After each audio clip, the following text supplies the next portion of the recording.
The thunder of motorcycles reverberated through the quiet town as a band of leather-clad riders rolled into the lot of a dusty roadside cafe. Engines snarled, chromes sparkled under the sun, and every onlooker stopped to gawk. These guys looked like trouble you'd cross the street to avoid. Ink covering their arms, chains flashing in the light, and eyes weathered by hard years. Yet on that hot summer day, something unfolded that not only crushed every stereotype people held, but transformed an entire community for good. Before we go further into this heart-wrenching true story, if you believe in compassion, redemption, and the power of gentle souls hiding behind tough exteriors, please like this video, share it with someone who needs a spark of hope today, and subscribe for more tales that lift the spirit. It began when the leader of the pack, a man called Rex, eased his Harley up to the cafe entrance. His brothers followed, lining their bikes in perfect formation that radiated raw strength. Inside, regular patrons stiffened, mothers tugged kids closer, the server wiped the same spot on the counter over and over while stealing nervous glances at the gang. They weren't criminals, but their image made folks uneasy. These were men who lived outside the lines and looked every bit the part of danger. As the riders settled at the counter with their coffee, a small boy, no more than 6, suddenly appeared on the sidewalk, sobbing. His cheeks were flushed and wet, a thin line of blood trickling from a fresh scrape. He looked lost and terrified, eyes darting up and down the street.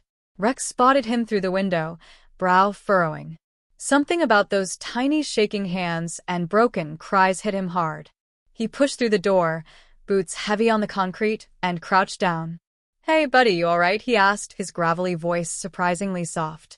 Before another word left his mouth, the boy threw himself forward, grabbing fistfuls of Rex's black leather vest, choking out between sobs. "He hurt my sister." The air went dead still. Everyone froze, the bikers, the customers inside, even the guy in the plaid shirt who'd stepped out to see what was happening. Rex looked down at the child, chest tightening. Those 4 words carried pure fear and pain. "Who hurt your sister?" he asked, calm but firm. The boy lifted a trembling finger toward the cafe. The man in the plaid shirt, still hovering by the door, turned ghost white. The bikers traded looks, realizing the accusation pointed straight at him. That man was Carl, the cafe owner, quiet around town, quick to smile at paying customers, but known to have a vicious temper behind the scenes. Rex didn't jump to conclusions. He rested a big hand gently on the boy's shoulder. "Tell me exactly what happened, son." Between sniffles, the boy explained. He and his 8-year-old sister had been playing behind the building when Carl caught them near the dumpsters. She'd accidentally knocked over a soda can, spilling sticky liquid everywhere. Carl had seized her arm hard enough to leave purple marks and yelled. When the boy tried to pull his sister away, Carl shoved him down, his face hitting the pavement.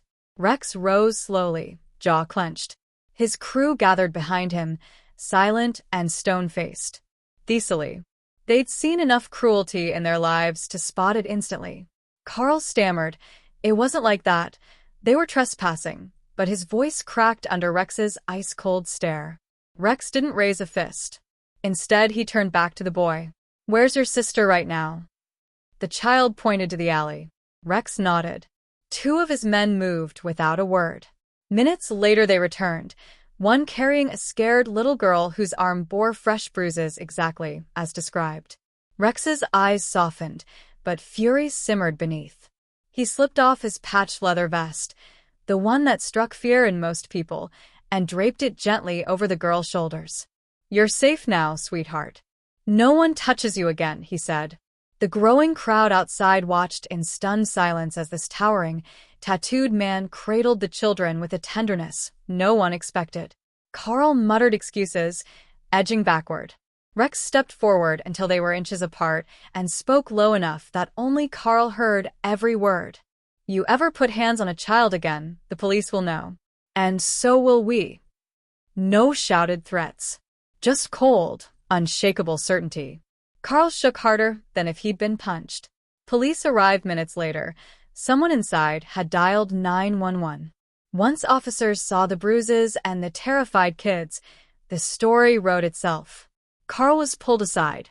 Paramedics tended to the children while Rex and his crew stood guard like silent sentinels. When statements were done, one officer approached Rex.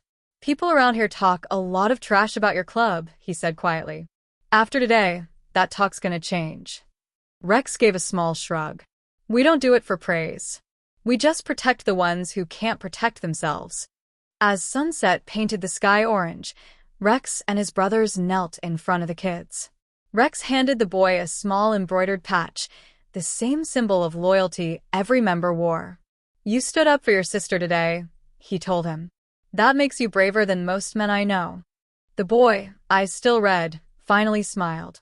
When the bikes fired up and thundered away, townspeople didn't flinch or look away in fear. They watched with something new in their eyes, respect. That familiar roar no longer sounded menacing.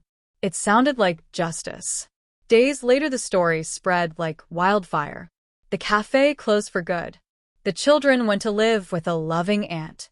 Rex and his crew started rolling through town every couple of weeks with toys, groceries, and easy laughter, making sure those smiles stayed bright. The kids no longer flinched at the sound of engines. They ran to the curb waving, calling the bikers by name, because those men had become family. Months after, at a huge charity ride for a children's hospital, Rex debuted a new patch on his vest, a tiny blue handprint. A permanent reminder that real toughness isn't measured in muscle or fear, it's measured in heart. If this story moved you, if it reminded you that heroes can wear leather instead of capes, please hit like, share it with someone who needs to believe in goodness again, and subscribe for more real stories that prove humanity still shines, even in the roughest places. And tell us below, do you believe everyone, no matter how rough they look, can have a heart of gold underneath? Because sometimes the toughest exteriors hide the softest souls.